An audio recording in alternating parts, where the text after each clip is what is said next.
welcome to NAPOD, where we provide NA speaker meetings and workshops in a podcast. We are an ad-free podcast, and if you enjoy listening, please help us to be self-supporting by visiting napod.xyz, look for the donate link, and drop $1 or $2 in the virtual basket. If you're also in AA or have friends that are, please tell them about our other podcast, Sobercast. Sobercast features AA speakers and workshops in the same format as NAPOD. We upload a new speaker every day, and it's easy to subscribe by searching for Sobercast, that's 2 words, on any podcast player app, or go to Sobercast.com. Enjoy the podcast, and thanks for listening.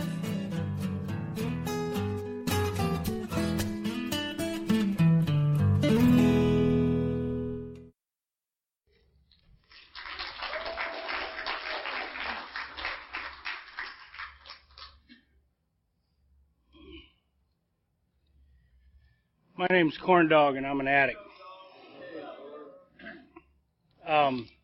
My mother calls me Mark, just for the record. I'm really grateful to be here. Clean and Free took a risk because nobody here has ever heard me speak before, and Rudy kind of got out on a limb with this, so I hope I honor the request. I don't like to share a lot about my using. I think that if you're sitting here, you know how to use, and if you're with somebody that you don't use, and you're with somebody that did, you'll get this too, you know. I like to share about the first time I ever used, though, because in the time that I've been clean, I've been able to walk backwards through my addiction, and I've pinpointed that first time for me, and it's relevant to where I'm at today. I'm the youngest of 14 kids. I have 9 brothers and 4 sisters, and I don't believe that I had bad parents. I believe today that they did the very best they could with what they had. But they were busy. They were real busy. Not like that.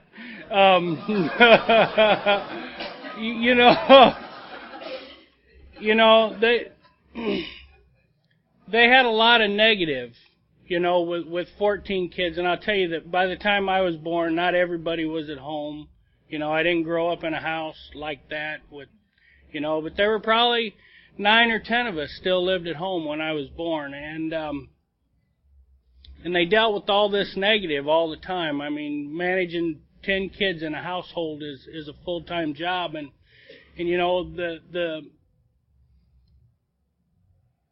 I wanted to kind of qualify this before I said it, because it was easier to get slapped in my house than it was to get hugged. It was easier to be yelled at than it was to be told, I love you.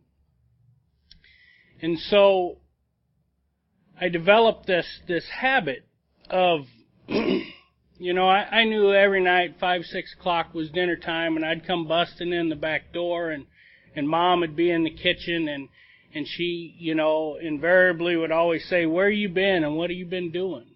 And I would throw this out there, I've been up in the mountains hunting bears, and the Indians were chasing me, and I just barely got away, and you know what? My mom would smile and hug me, and that was my first shot of dope. That was my first shot of dope, because I wanted that hug, I wanted that love, and my disease progressed through, many different forms of finding that hug, man. Finding that love, finding a way that I fit in, that I was a part of, and, hi, John. I love you too. Yeah. Anyway, my disease progressed, and my disease involved a lot of violence in the penitentiary, and just all of that stuff that so many of us can share about, November 27th of 1996, I did my last shot of dope. And I didn't know it was going to be my last shot of dope, And I have to tell you that we talk about this all the time, and when I got here, I didn't understand what people were saying when they said the dope didn't work no more. And the last time I did a shot of dope, I got loaded. But I still felt like shit. And I did dope not to feel like shit. And there were a lot of other circumstances that went with that, and as I tell the rest of my story, you'll hear some of that, but the deal was, man, the dope didn't work for me that day. I'd reached that point where I couldn't live with or without dope. I couldn't stop feeling the way I felt, and I ended up with a pistol in my mouth, and I told Brandon I would share this for him, about my OCD. I'm one of them people, man, that everything's got to be in the right place. I turn the labels on the cans in the cupboard and line my shoes up, and I'm sitting in the cab of this pickup truck, and I'm fixing to shoot myself because the dope don't work no more, and I can't stop feeling like shit, and I couldn't shoot myself because I couldn't live with the mess that I was fixing to make, It's crazy how this disease works, man, how it manifests itself in our minds, and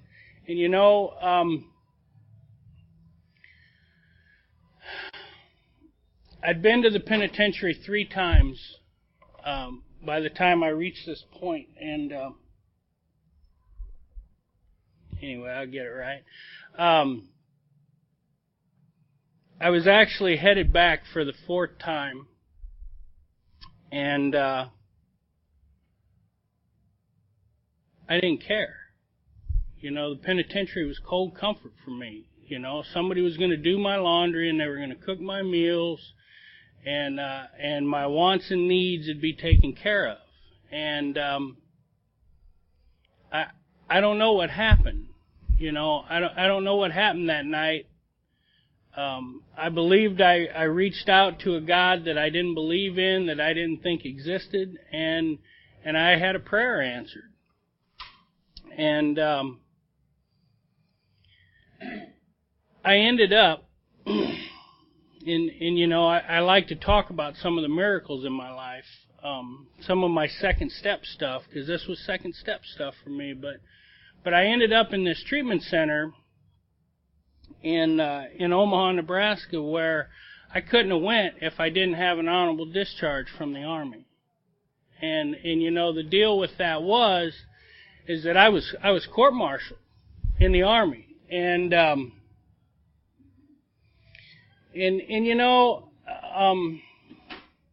some of y'all will get this, some of you won't, but they didn't take it real seriously. I had a carjacking charge in the Army, but they didn't take it real serious because I was naked. And the LSD people got that,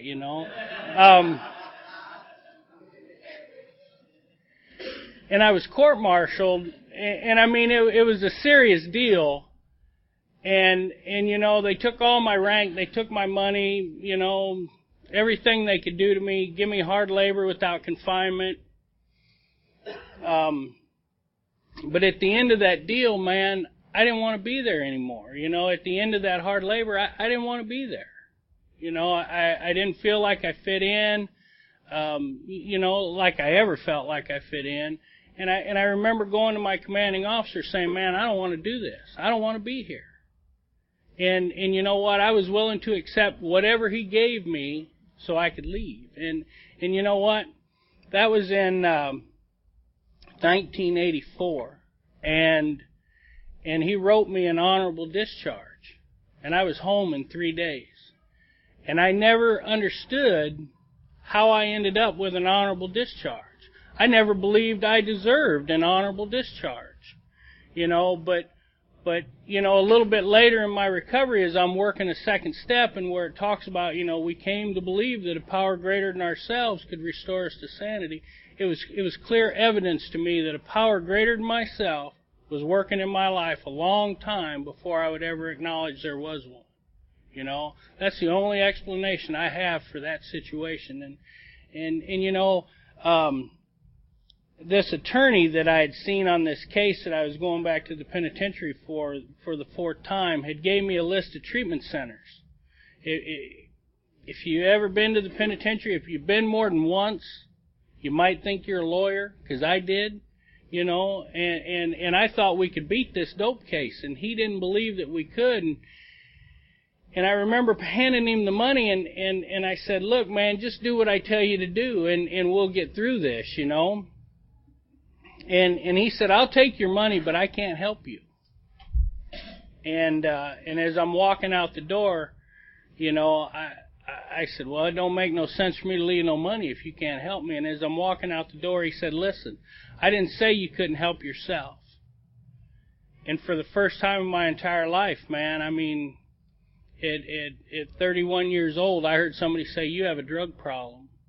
And he slid me this list of treatment centers, and them treatment centers were in alphabetical order. And that one I was talking about was the very last one on the list, you know.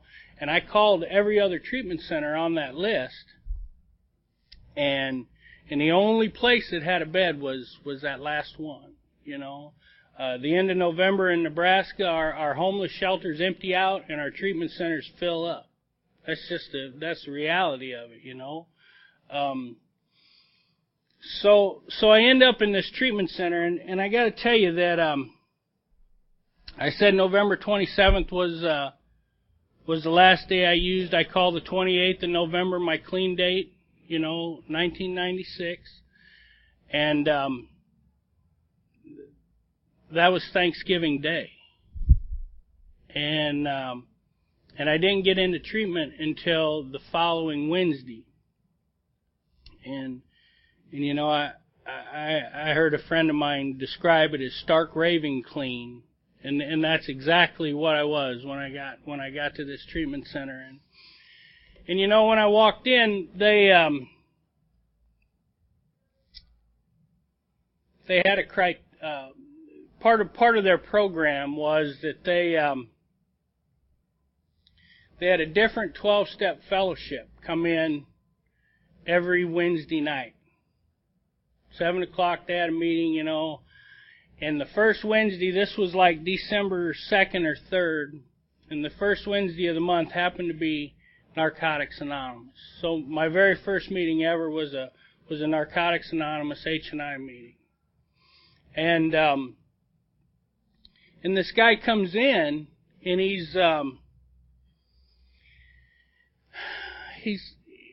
he looks kind of familiar, but I don't think I really know him, and he starts to share, and you know what? And I started to process what I was seeing, and you know, and I never heard him talk about the penitentiary. I never heard him talk about, you know, I made it pretty clear I shot dope. You know, he didn't talk about shooting dope. He didn't talk about doing the kind of dope I did. He didn't have a motorcycle. He didn't have no long hair. He didn't have no tattoos, and I've disqualified him. You know, because I believe that if you've got a message for me, you got to be where I've been, or done what I done, or do what I do, or whatever it was. You know, I was stuck on all that outside shit. And as I listened to him share,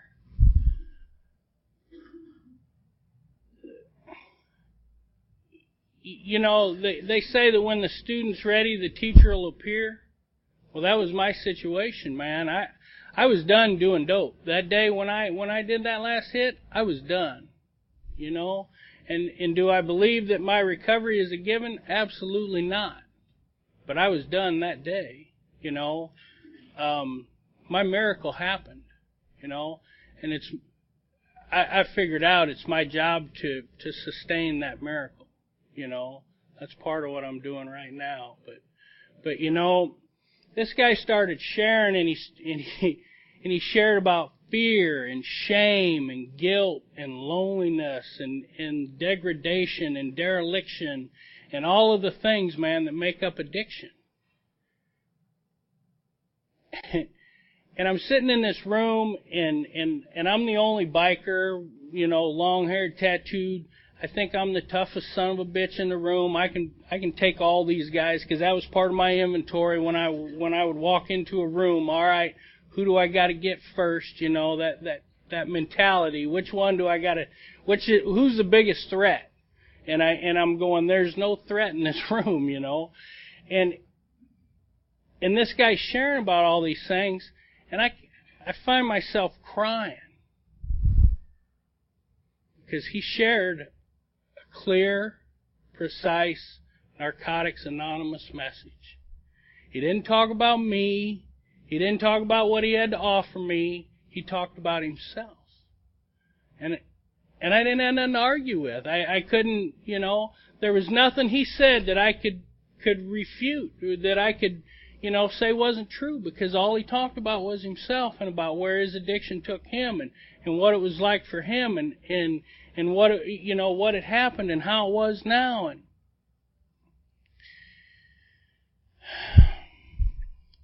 I felt emasculated, I felt like my manhood had been taken away. I felt like he had stripped me naked, and so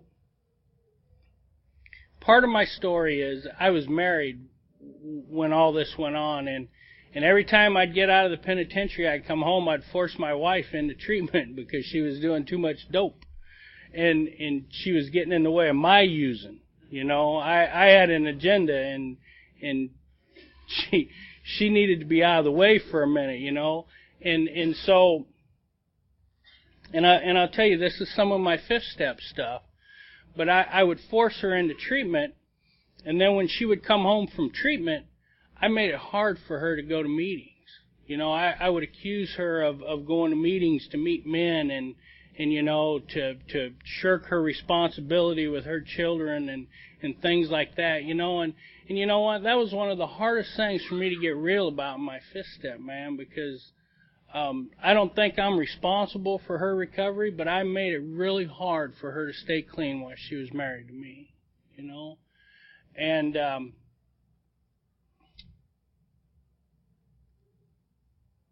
got to get back to where I was.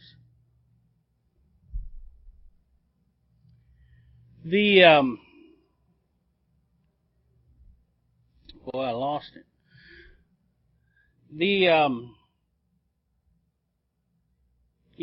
This guy's sharing. I'll go back to that, and he shares all these things, and I'm listening to him share, and I'm just feeling naked, and I ended up.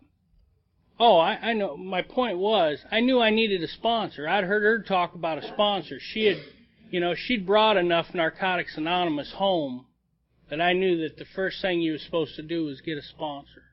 And so I asked this guy. I said, hey, man, he's running out the door, and I got the snot going and the tears, and I'm like, will you sponsor me? And he said, no, I don't sponsor people right now. I'm da-da-da-da-da. And I thought, wow. But he said, man, this dude right here, he'll sponsor you. And two of them had come in to do this meeting, and I hadn't really paid any attention to this other guy. He had long hair and tattoos. Big old burly guy, beard. I'm thinking, yeah. So I asked this guy, and I said, hey, man, I said, I need a sponsor. Will you sponsor me? And he says, look, every Friday, man, we come down here with the bus, and we pick up all the guys that are in this place, and we take them over to the meeting, and get on that bus when it comes in, come to the meeting on Friday night, and, I'll talk to you about it there. And I said, all right, that'll work. So Friday night comes, and I get on the bus, and we go down there, and I said, hey, man, you said you'd talk to me about being my sponsor, He says, I got this other guy right here I'm working with right now. He says, come back next Friday night, man, and I'll talk to you about that, I promise, And, I didn't know that's the NA way, I didn't know I didn't know. I didn't know I was getting juked, but he was, you know. And I got the same story the next Friday, you know, and it was a 28-day program, man. I leave that program. He says, "You're ready for a sponsor now," you know. He said, "I don't want to interfere with what you were doing there." He said, "Here's what you're going to do," and he made out this list of things that he expected of me, and I thought he was a perfect sponsor. He looked like me, he talked like me, he acted like me, been where I've been, looked like I look, you know, the whole deal, man. And he worked out really well for a while. You know, and I remember being about 90 days clean, and you know, I want to back up a little bit before I go into all that. You know, I left that treatment center and I went to a 3/4-way house, and I didn't have a driver's license. I had no insurance, but I had a vehicle. And so I told them I had a driver's license so they wouldn't take my vehicle away from me, and I told them I had insurance. And the first place I got involved in service work, man, was committing a whole bunch of misdemeanors by, I'd overload my truck. I'd get like 6 or 8 guys in my truck from the 3/4-way house, and we'd all go to meetings together. And, you know, there were only like 3 or 4 nights that they'd let me out of this place to go to meetings. And I was going to this little Sunday night meeting, and I'd been going there for about a month. And I got about 60 days clean, and they said, "Hey, you got the vehicle. You know, how would you feel about having the keys and making the coffee, opening the door for a month? Can you do that?" And I said, "Man, I'd be honored, you know, that'd be awesome. I would love to do that." And so my first organized service position was secretary for this meeting, and you know, I'd make sure I was there early and open the door, make the coffee, and do all that stuff. And like I said, I was married, and you know what, my wife, her agenda was, you know, he's out of the way. You know, just like I would do when she'd go to treatment, you know, he's out of the way. It's on like a pot of neck bone, you know, as we say down home.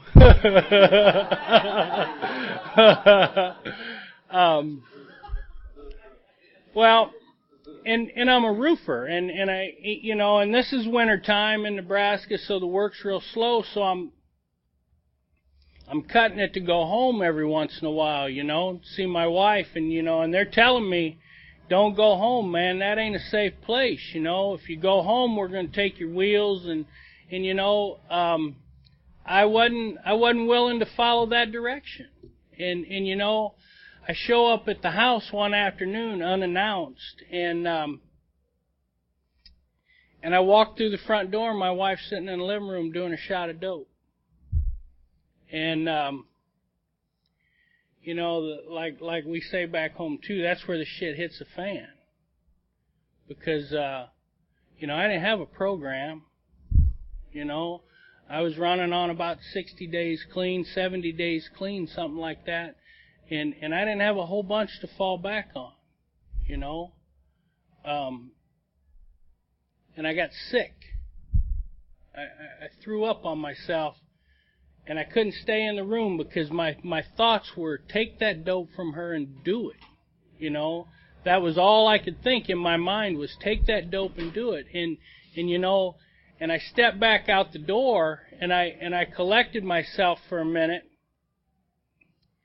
And, you know, this comedian that some of us are familiar with, he had this catchphrase for a couple of years there where he talked about first thought wrong, you know. Well, my second thought was wrong, and my third thought was wrong, and my fourth thought was wrong. And around the fifth or the sixth thought that I had was, if you go back in that house, you are not going to open that door on Sunday night, and them people aren't going to have a meeting. You got the keys. And you know, I didn't go back in, man, and I got in my truck, and I went back to where I was supposed to be, and I didn't go home no more, you know. And I found out that some of them suggestions are made for a reason, you know.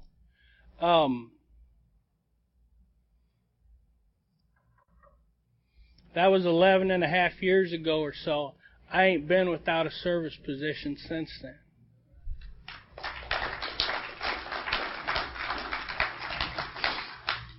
You know, what happened that day taught me a real valuable lesson, man, about the different facets of this program, about sponsorship and literature and regular meeting attendance and you know, and working steps. You know, if them things ain't in place, man, and you got 5 bad thoughts, you know, you're not guaranteed a 6th one. You're not. I learned that. You know, I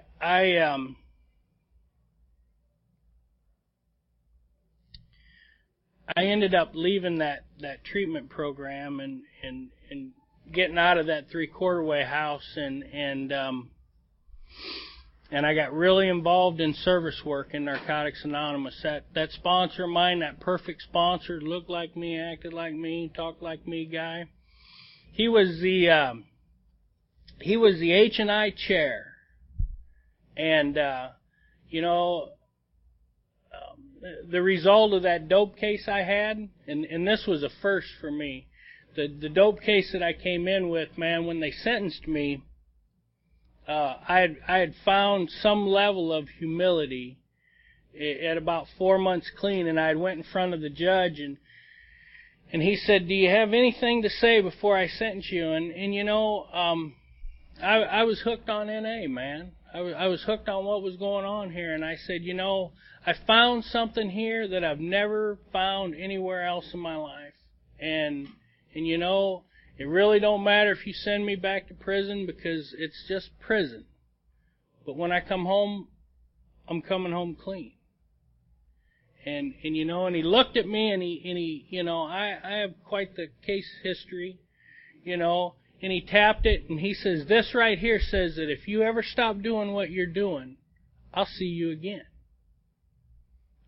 You know, your whole life is up to you. It's about the choices that you make. And you make one bad choice, and this says, "I'll see you again." And you know, and he sentenced me to 2 years probation. And I'd never had probation. I'd never made a parole. You know, that kind of freaked me out. You know, in this sponsor that I had, like I said, he was the H&I chair, and he got me involved in H&I work, and I got to tell you that you know, our fellowship in Nebraska, man, is a child. It's probably an adolescent now, you know, in comparison to what I see here, you know. But we're growing and we're coming along, and we're right where we're supposed to be, but you know, our H&I was real unorganized, man, when I got involved, and you know, nobody had an H&I handbook. You know, nobody. Not the chair, not any of the facilities we went, nobody. And you know, we kind of did things off the cuff, and you know, we paid the price for that. You know, as a fellowship, we paid a price for that. But you know, he takes me to this H&I subcommittee meeting, and we're sitting there, and I think I had 4 or 5 months clean, and he nominated me as the H&I vice chair because he thought that'd be a good spot for me to be in, and he was the chair, so he could keep an eye on me and mentor me and all that stuff, and then he came back the next month and resigned as the H&I chair because he was going to be the area chair, and it worked out really great, you know. You know, the deal is that it took us a long time to get organized, you know, like that, but our fellowship was young, and that's how it worked. And you know, I want to share something else to back up a little bit. When I left the treatment center that I was in, I was told to cut my hair, get out of the roofing business, and get my ass into an AA meeting because there was no recovery in Narcotics Anonymous. And I don't do well with direct commands like that. Obviously, and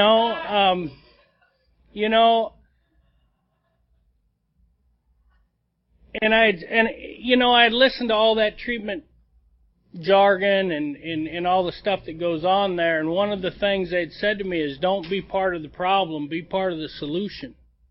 And they hate it when you turn that shit around on them, because when this gal told me that, I said, you know what, I think I'll hang out in Narcotics Anonymous and get some recovery there, And I'm still an NA member, and I don't go to other meetings, and I don't attend other fellowships, I will tell you, and this is my own personal thing, that I travel a lot, and sometimes I'm in really small towns and there ain't no Narcotics Anonymous.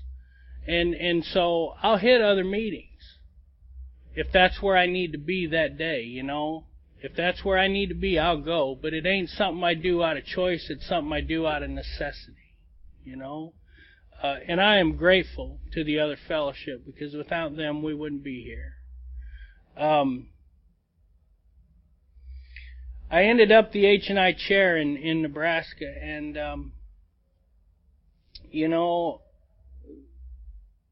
things just moved along, and I got to tell you that the perfect sponsor, the guy that looked like me and talked like me and acted like me,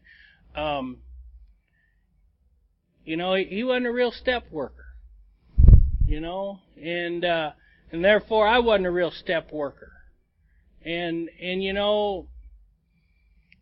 at about a year and a half clean for me, the perfect sponsor disappeared. He walked out the door and he never came back. And I was faced with a dilemma, there weren't a whole bunch of guys in my area that looked like me and talked like me and acted like me, and I was at this spaghetti dinner, and there's this guy in my area, man, and his name's Joe W.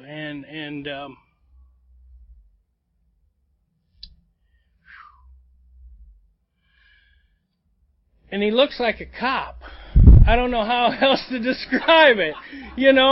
He's like 6'3", he's got this $40 haircut, and his pants have creases and his shoes are shined, and a lot of the times he'd wear a shirt, with a collar on it, and this is something new for me, like in the last 5 years, but he did it all the time.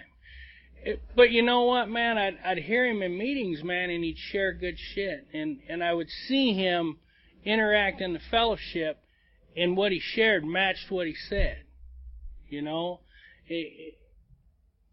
We're at this spaghetti dinner, and he walks by me, and he's headed out the door, and I said, hey, Joe, I need to talk to you. And I'd been like 30, 40 days without a sponsor, and he says, hey, I got to pick somebody up. I'm coming right back. I'll get with you when I get back. And then the wheels started turning, that bad neighborhood thing we heard him talk about, I got in my head. I'm like, what the hell do I want to talk to him about, And, I self-talked in that bad neighborhood up there that we call our minds for like 20, 30 minutes till he gets back. And I thought, man, the only thing I can think I want to talk to the guy about is I need a sponsor, And I asked Joe to sponsor me, and Joe's been my sponsor for 10 years. And he don't look like me. He don't talk like me, and he don't act like me. And Joe's about working some steps, And I asked him to sponsor me, and he says, I want to meet with you, and I want to talk about what I expect from you as your sponsor before we make this agreement. You need to know what I want. I need to know what you're looking for, and let's see if we can get on the same page. And I sit down with Joe, and I said, look, man, I need somebody to kick my ass and make me work these steps, because that's what I thought he would want to hear me say. And he said, I'm really sorry. I thought we could work something out, but I might not be the guy for you. And I started to panic. And I'm like, what do you mean? He said, man, I am not in the ass-kicking business. My philosophy is you're not going to do anything you don't want to do. And if I try and make you do something, you're not going to do it to the best of your ability. So why make you do it? And the disease thinking starts kicking again, and I'm like, fuck, I don't have to work steps with him either, And he said something to me that we hear said all the time, but I don't know if we all always do it. He said, I will love you until you're ready to love yourself. No matter what you do, who you do it to, what your reasons for doing it, I'm going to love you till you're ready to love yourself. And I said, perfect. I said, perfect. It was a year and a half later. And I have to tell you that I was Mr. NA, man. I served on all the subcommittees, and I chaired the ones that I could get my foot into, and I was hustling inmates from the work release center to meetings, and I had something going 8 days a week, 30 hours a day, and I didn't have a program. And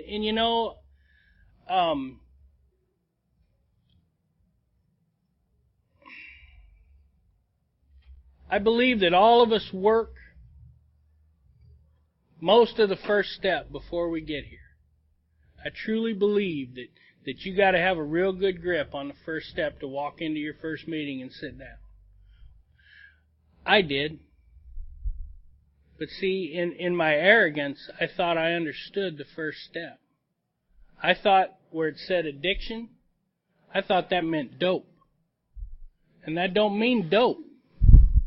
And see, the easiest thing I have done since I got here was not use.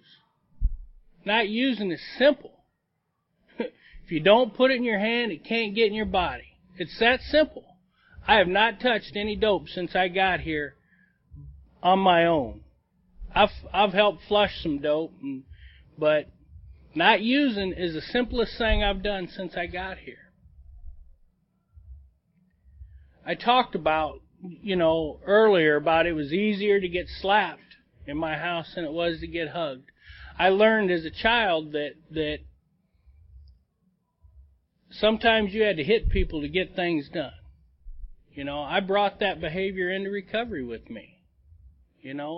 I've been in many a fist fight in Narcotics Anonymous because shit didn't go the way I thought it ought to go. And that's just a whole list. That's just one thing on a big long list of bad behavior that I brought into the rooms in Narcotics Anonymous that didn't get treated when I quit using dope. I thought the word addiction meant dope, and it don't. Not for me. Addiction is all the shit that I do that I use dope to cover up and not feel. One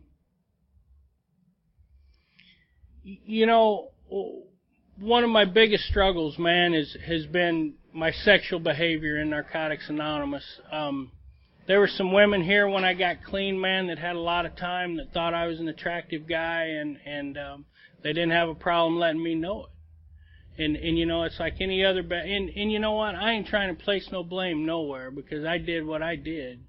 But, my deal was, man, I liked them girls, and some of them were married, and then I liked the new girls that were coming in, and, I liked all the girls. And I didn't have a problem letting them know I liked them.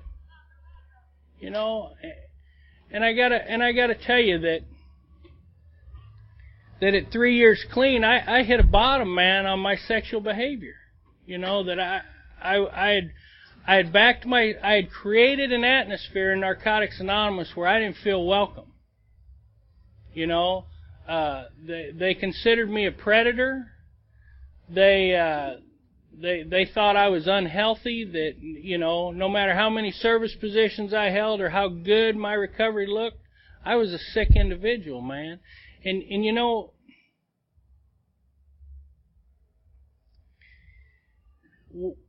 the result of that was, and like I said, I had some behaviors that didn't go away. The same pistol that I stuck in my mouth November 27, 1996, went back into my mouth in 1999. You know, I hadn't got rid of the pistol yet. You know, I hadn't changed anything except I wasn't doing dope.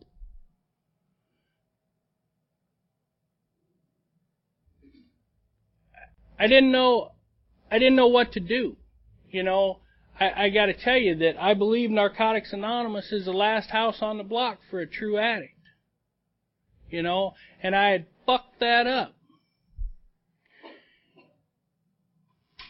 And I didn't want to get loaded. And the only thing I could think to do was kill myself. And that's a real scary spot because I had nowhere to go. And then I remembered that I had this sponsor that told me he would love me no matter what. No matter what I did, who I did it to, what the reasons were for doing it. And I called him. And I laid it out, man. I laid it out. And I told on everybody, including myself. You know, everything I'd been doing with everybody I'd been doing it with, married, single, new, old, didn't matter. I told it all. And you know, and Joe said, so how's that? Let's all of that's today. Let's talk about yesterday for a little while. How's that relate to your other relationships? And we spend about 3 hours on the phone, man, and he says, you know what? He says, relationships are the hardest part of a fourth step. He says, I'm willing to give you a pass on that part of the fourth step. He said, you still got that fourth step working guide? And I said, yeah, I still got it. He said, why don't you finish that up and give me a call? Give me a call when you're all done. Give me a call if you got any questions while you're doing that. And you know, and in 2 weeks, man, I'd worked a fifth step. And then I worked a sixth step and a seventh step and on and on and on and on. You know, it's been 8 years since I stuck that pistol in my mouth. I wish I could stand here and tell you that my sexual behavior changed immediately. You know, it didn't. It didn't. You know, but I was entirely ready. You know, I was entirely ready. And you know, the process was, man, it became different. And, you know, I don't have to do them things today, you know. I've got different clean dates for different things. Like I ain't put I ain't put my hands on anybody in an act of violence in 6 years. You know, I ain't hit nobody in anger, and you know what? That's huge for me. That's huge because that's all I knew. You know, I was allowed the privilege of working the ninth step with my mother. And I got to tell you that one of the times I was in the penitentiary, I wanted a color TV. And my mom was not about buying no inmate a color TV. And that's exactly how my mom viewed me. You're an inmate, you know. You're not my baby. You are a ward of the state, you know.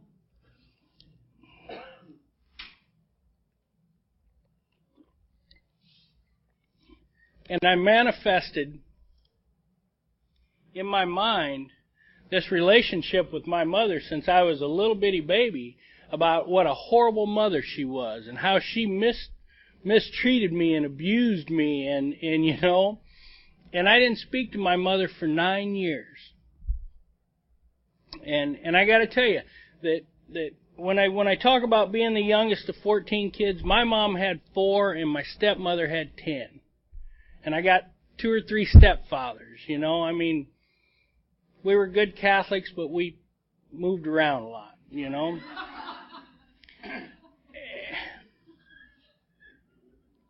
There was no dysfunction in my family. I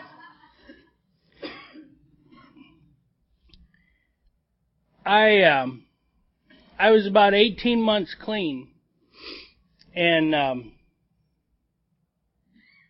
And my mom would call the house to talk to her grandchildren. And I would answer the phone, and I would realize it was her, and I would say, Mary Beck's on the phone. And I would hand somebody else the phone, because I wouldn't even speak to her. And one of my brothers called me one day and said, Mark, Uncle Tom died. My mom's brother, her closest brother. They were very close. And with about 18 months clean, man, I had learned here in Narcotics Anonymous that we have to reach out to each other when we're hurting.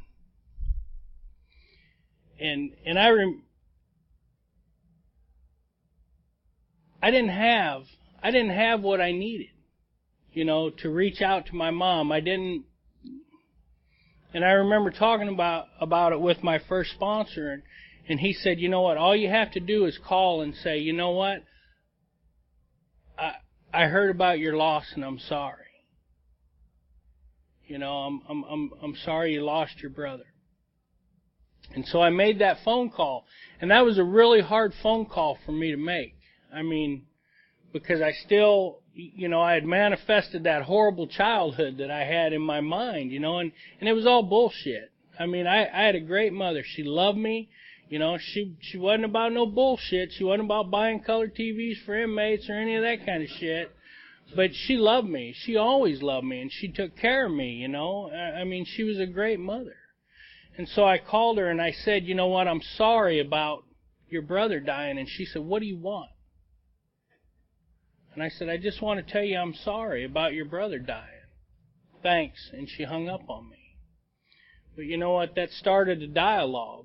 That opened up a door. I had to take the first action in that whole scenario. That phone call was followed by another phone call. Was followed by another phone call. And each one of them got a little bit longer in duration. And my mom died in 2005, and I was able to spend 4 years living a ninth step with my mother.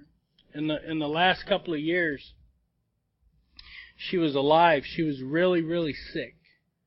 She wasn't homebound, but she wasn't able to do very much, so I was allowed the privilege of going to her house and cutting her grass and putting her in the car and taking her to the grocery store, and I was allowed the privilege of being a son. And without the fellowship in Narcotics Anonymous, man, that might not have ever happened. And when we talk about the gifts that come from recovery, that's one of my gifts. I was working in Kearney, Nebraska, which is about 2.5 hours from where I live, and my mom knew she was really sick. And I was on my way home, and I had just been elected the alternate delegate for Nebraska, and our regional convention was that weekend, and I'm on my way home, and I called her and I said, look, I'm going to swing by, cut the grass real quick, and if you need to go anywhere, let's do it, and I'm going to go to the convention, and then on Sunday night I'll come back, and if you want to do anything, I'll hook you up, And she said, I want to tell you a couple of things, and we had been talking about her dying. And she goes into this deal, and I'm like, hey, I don't want to talk about it. Let's just do it on Sunday when I come over. She said, we're not having a conversation. She said, I want to tell you some things. I'm not expecting you to respond. That would be a conversation. That ain't what we're doing. No nonsense gal, man. I love my mom very much. And it was the last time I ever spoke to her. I called her Sunday, and she didn't answer, and I thought, she just didn't feel good. And she had told me, I may not answer, and if I don't answer, just go back to Kearney. And I got a call at 3 o'clock in the morning, and my mom had died.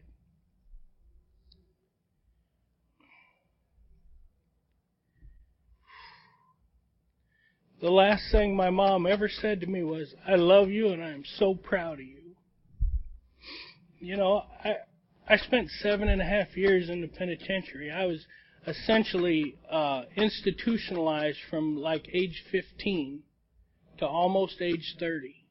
I never expected to hear my mom say, "I love you and I'm proud of you." You know, them were words that I just did not expect to ever hear. And that's the gift of Narcotics Anonymous. That's why I'm clean today. Not for 11.5 years, today. That's the one thing that sustains me in my recovery today.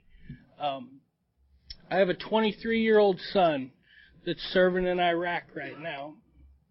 And you know, between the ages of 0 and 11, I spent 7.5 years of those in the penitentiary. I didn't get to raise him. And I worked a 9th step with my son, and he looked at me like I was retarded. You know, I said, "You don't know how much you missed out on by me not being a dad. There's things that are going to happen later in your life that you ain't going to know how to handle because I wasn't there to help teach you." And he said, "Where are you going to be?" You know, where are you going to be? You know, and I got to tell you that I have a relationship with that young man today that is phenomenal. You know, he's, like I said, he's in Iraq, and I bought him a phone that plugs into the computer. It's the coolest shit. Plugs right into his laptop, and he can call me anytime he wants. And he calls every week, and we talk. And you know, we don't talk about surface shit, man. We talk about the real deal. You know, he can't call his mom and talk about being afraid of dying, you know, 'cause she ain't going to handle it right, you know. She ain't going to handle it right for him anyway, you know.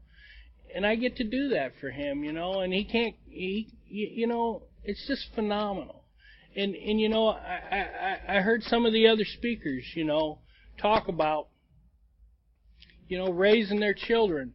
You know, the one thing, you know, working backwards in my inventory, the part that I started with, you know, I just wanted somebody to tell me they love me and give me a hug.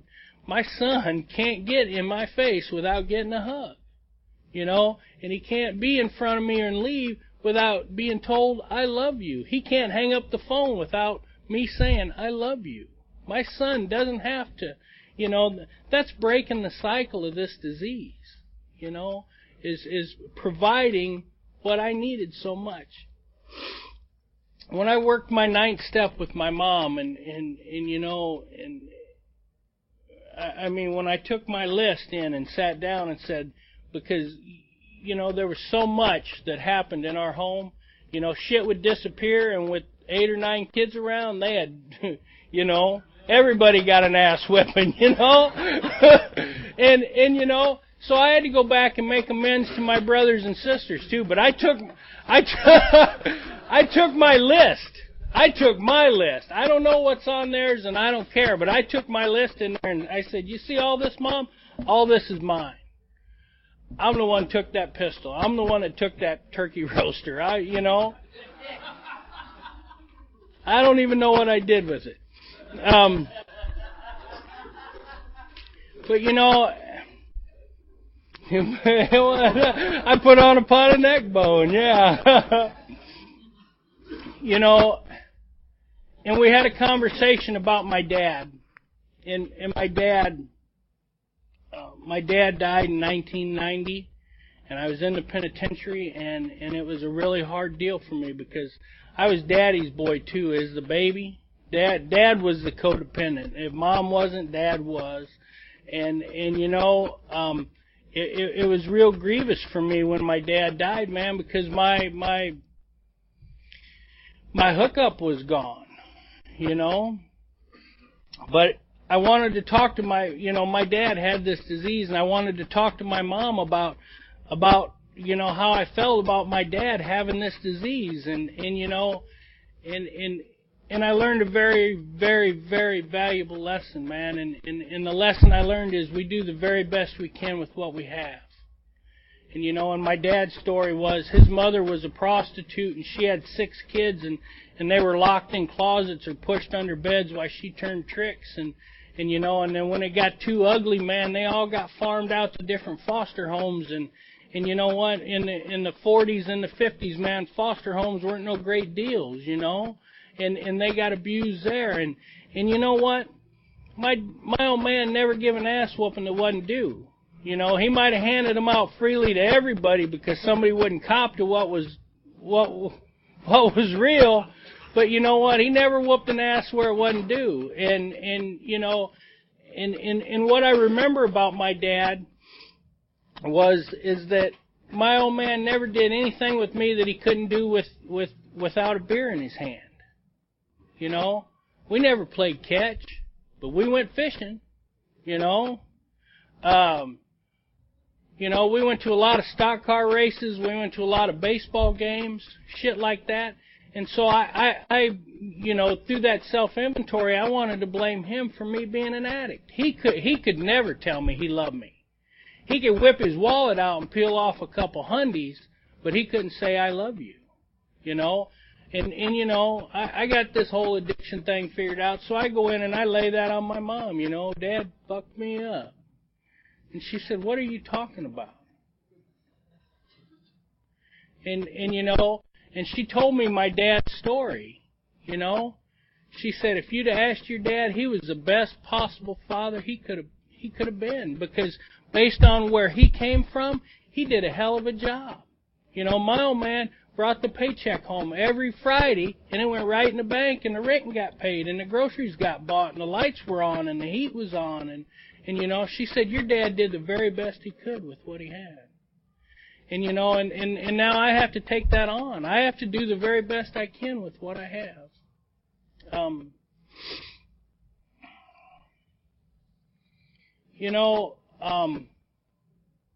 going to share this and I'm going to be done. I believe that all of our literature is a two-sided deal, and when I talk about that, I mean the traditions. The traditions apply to the group as well as they do me personally. And one of the things that I've learned in like the last 5 or 6 years, man, is our pyramid, our symbol, is equally two-sided. Just as it applies to the fellowship, with the broader our base, the higher our peak of freedom, so it applies individually. I travel all the time. I'm blessed with the ability to go to many different places. And I've attended meetings on 3 different continents and probably 35 different states. And one of the reasons I'm here is because I've broadened that base and I've rose my peak of freedom. And last November, man, I talked about changing that sexual behavior, and I finally made a commitment to one woman, and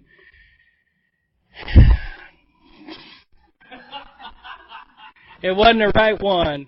And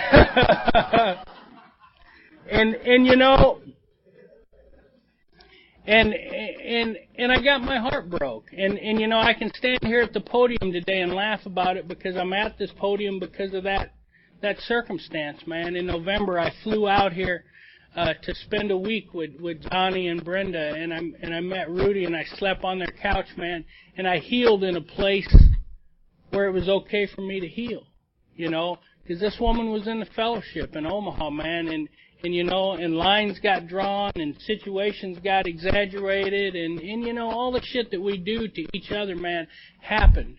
But because I broadened my base and rose that peak of freedom, I had somewhere to come and heal, man. And Rudy said, "Hey, are you coming out for Clean and Free?" And I said, "Yeah." He said, "Great, you're going to be the alternative speaker,"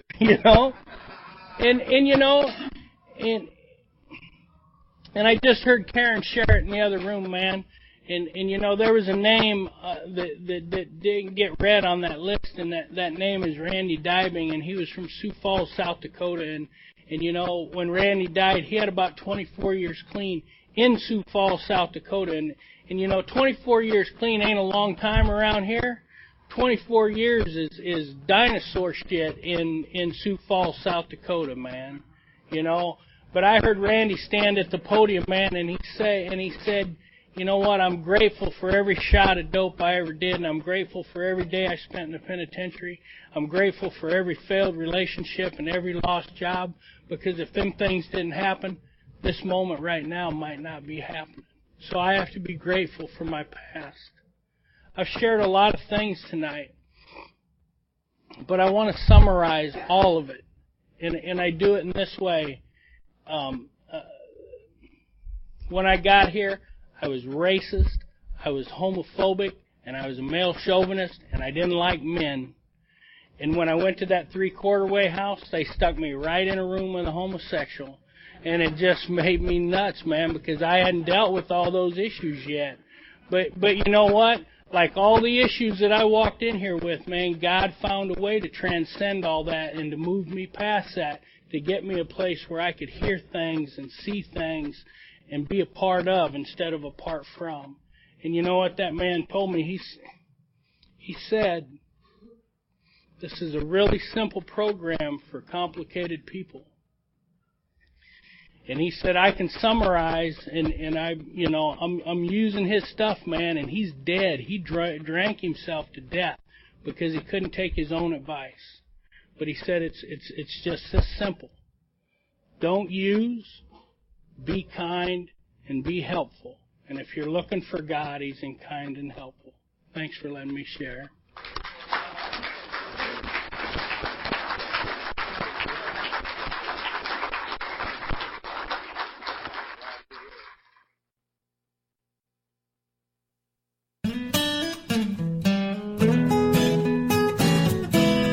Thank you for listening. I hope you enjoyed the podcast.